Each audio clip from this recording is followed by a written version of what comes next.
Now we are going to discuss about the powers and functions of the parliament. The parliament has a variety of functions. Okay, it did a variety of functions towards the fulfillment of its constitutionality expected role. Its powers and functions can be classified under these heads. What are the legislative powers, executive powers, financial, constitutional powers, judicial powers, electoral powers, and other powers. So we are going to discuss about here one by one. Okay, legislative powers. What are the legislative powers? The parliament is a primary function. Its primary function is to make the laws for the governance of the country. Whatever the laws made by parliament has done in the governance. Okay, so it has exclusive power to make laws on the union list. Here we have to brief discussion about these lists. So what are the lists? So we know parliament can make laws. So how parliament can make the laws? Parliament can make the laws. Parliament or state legislature or something can make the laws under the three heads, three lists. We can say three lists. What are the three lists? Union list, state list, concurrent list. So the union list has in the subjects of union list has parliament has the complete authority. Okay, in the matters of union list, parliament has the complete authority. Next, state list. State list in the matters of state subjects, state alone has the complete authority.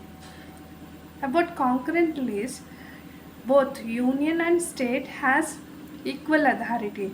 In the case uh, one subject, in the case we take one subject, if union and state can both make laws on these subject, whatever the union make the laws, that will be taken. Okay, so concurrent list, union and state has both equal responsibility or equal authority to make the laws. Okay, so at present we have in the union list 98 subjects. In the union list we have 98 subjects, and state list 59 subjects, and concurrent list has 52 subjects. Okay, so parliament, the primary function of the parliament is to make laws. Laws can be made by under the three lists. Okay, then in the three lists, what are the? Union list, state list, concurrent list. The subject of union list at present 98. These 98 subject is under the authority of central government. That means parliament. Parliament alone can make the laws in 98 subjects. Not only 98 subjects are also apart from these subjects about national security, all other matters can be done by parliament. Okay, that means parliament can make the laws for whole country in some cases. Okay, state list, these subjects 59 subjects at present, these 59 subjects state legislative assemblies has own authority to make the laws about the state. Okay, concurrent list, the concurrent lists are 52 subjects at present, and in these items both central and state governments have equal authority. Okay, but in 52 subjects, if parliament and state legislative assemblies uh, can make if in case in these 52 subjects, parliament and state legislative assembly, if we take one subject, in this the central government and state governments, parliament, and that means state parliament and state legislature can make one subject, sorry, can make the laws under the concurrent list. Okay, if we take some topic of concurrent list, okay, parliament and state legislature assembly both are made the laws on one subject. Okay, so in that case, parliament take the highest position. Which law is made by parliament, it should be taken on. Okay, అంటే 52 సబ్జెక్టుల్లో concurrent లిస్ట్లో ఉమ్మడి జాబితాలో ఉన్నటువంటి Congress 52 సబ్జెక్టుల్లో parliament కన్నా state legislature ఒక అంశంపై చట్టాలు చేస్తే, ఒక్క అంశంపై రెండు పార్లమెంటు స్టేట్ లెజిస్లేచర్ చట్టాలు చేస్తే కనుక పార్లమెంటు చేసినటువంటి చట్టమే ఆమోదింపబడుతుంది. ఓకే, సో సో లాస్ని ఫ్రేమ్ చేయడం అనేది పార్లమెంట్ యొక్క మెయిన్ ఫంక్షన్ అనమాట. ఓకేనా, this is all about legislative powers only. Okay, so now we have moved to the executive powers. What are the executive powers? Okay, so parliament exercises control over the executive. So first thing, the executive power of the parliament is to control the executive. Why? So why parliament control the executive? Why? Because we are establishing the constitution of India established a parliamentary form of government. Which kind of government? Parliamentary form of government. What is the main theme of parliamentary government?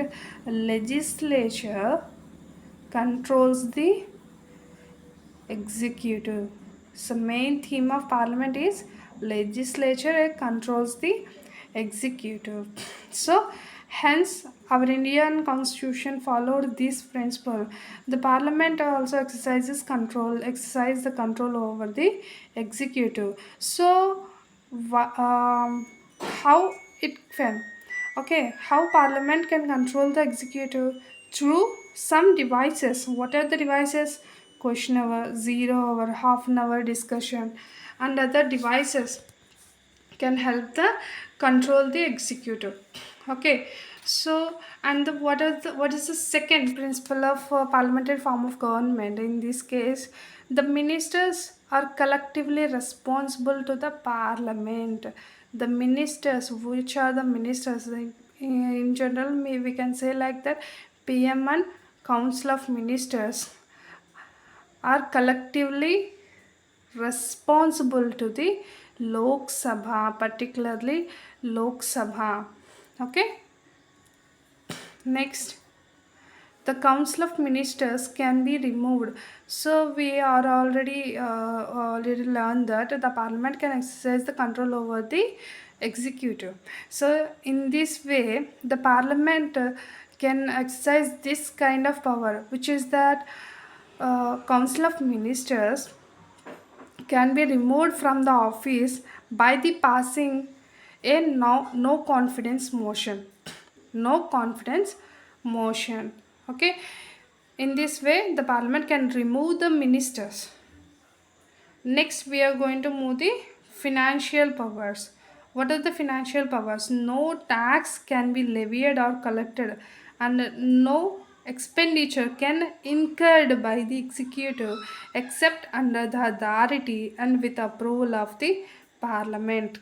Without approval of the parliament, without acceptance of the parliament, no money bill or no tax can be collected.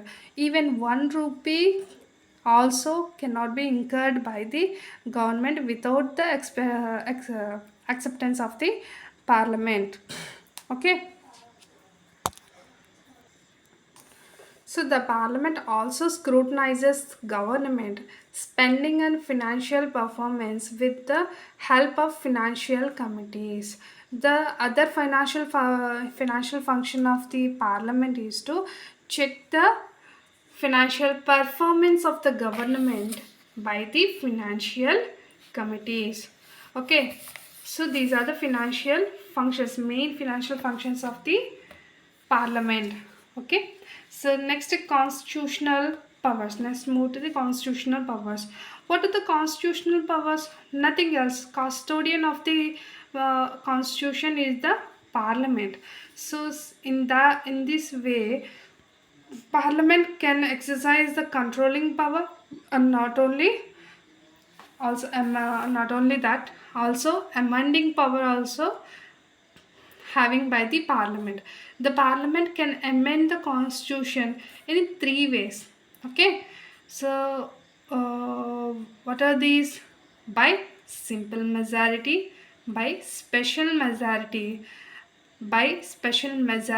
and sorry, but with the consent of half of the state legislature. So the parliament can amend any of the provision of the constitution with the help of simple majority, by the simple majority, by the special majority. What is the simple majority? We are know all very well. Two-third of majority is the simple majority. Special majority by the next by special majority, but the consent of half of the state legislature. Okay, so this is the main matter. What is the power of the amendment power of the parliament question in the case 1 and the Bharati and Minerva Mills cases. Okay, so here the Supreme Court renowned judgment noticed that the parliament has limited authority to amend the constitution.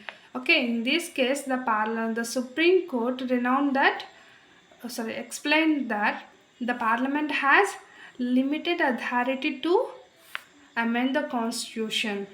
It's also said that the in the amendment procedure, the parliament has to subject the matter the basic structure of the constitution. Surely, in the other words, the parliament can amend any provision of the constitution except the basic feature of the constitution. What are the basic features of the constitution? That means in the first provisions of the Indian constitution, when it has 395 articles and 8 schedules only.